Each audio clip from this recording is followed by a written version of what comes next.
بسم الله الرحمن الرحیم. شروع کوم په نامه د رب ذوالجلال چې بخون کې او مهربان دی. قدرمندو کتونکو راغلیو د پیښور رینګ روډ مال منډی ته دلته کې به موږ د څاروو د قیمتونو باره کې تپوسونه کوو. بل چې کوم د دې مالکان دي د هغې سره به هم خبرې اترې کوو.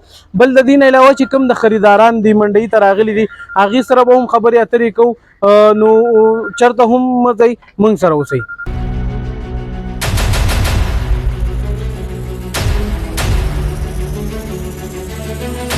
تیر کال په نسبت سږ کال د څاروو قیمتونه څنګه دي؟ آیا تیر کال ګران و که دې کال ګران و؟ بل ځل اول کې ډېر زیات ګران و او دې پیره اوس موجوده حالات ښه دی، ځکه چې پروسه کال خلکو ډېر تاوانونه کړي دي. بیماري تېره شوې د هغې مال کم کړی دی او بیا چې کم مال پاتې شو خلکو قصابانو له ورکړو او اوس دې پیره مال ښه دی ګزاره کوي. دا راته ووایه چې زیاتره خلک وایي چې د افغانستان بارډر کلاو څه څاروي افغان هم راځي.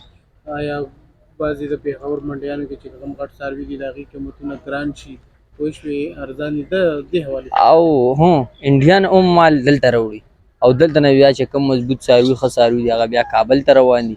کابل بارډر هم کلو دی، افغان هم بارډر کلو دی، نو دواړو اړخونه کار کوي. او تاسو سره اوس د کوم زیاده څاروي ولاړ دي؟ موږ سره د پنجاب نه راځي ملتان. او ریټونه یې څه دي؟ ملتان نه ما سره 4.5 लाख روپو پورې داسې خلک راکوي 330 350. دا وخت موجوده 4 लाख والا کم یو څاروي هغه سر ته ولاړ او دغه د دې څه قیمت دی؟ د دې 420. 420 ریټ به راغلی څه دی؟ ریټ په دا هغه باندې راځي د 3.5 लाख پورې ته راځي. بغاق څو دی؟ بغاق خو څلور دی. نوم دې څه دی او د کوم زما نوبت خان نوم دی، بخشپور نه تعلق ساتم.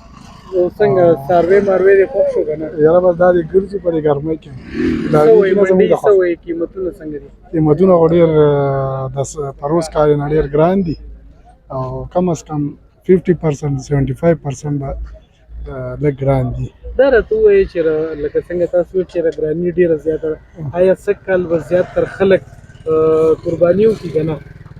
یاره سرجي داسې کار دی، یوازې په قربانۍ مال کې ګراني نه ده، په هر شي کې تقریبا 50% خو دی ځکه چې دا ټول په دغه ریټ اف ایکسچینج باندې منحصره ده. مخکې تقریبا ډالر 180 175 اوس تقریبا 200 300 ته رسېدلی، نو خامخا به ګراني وي.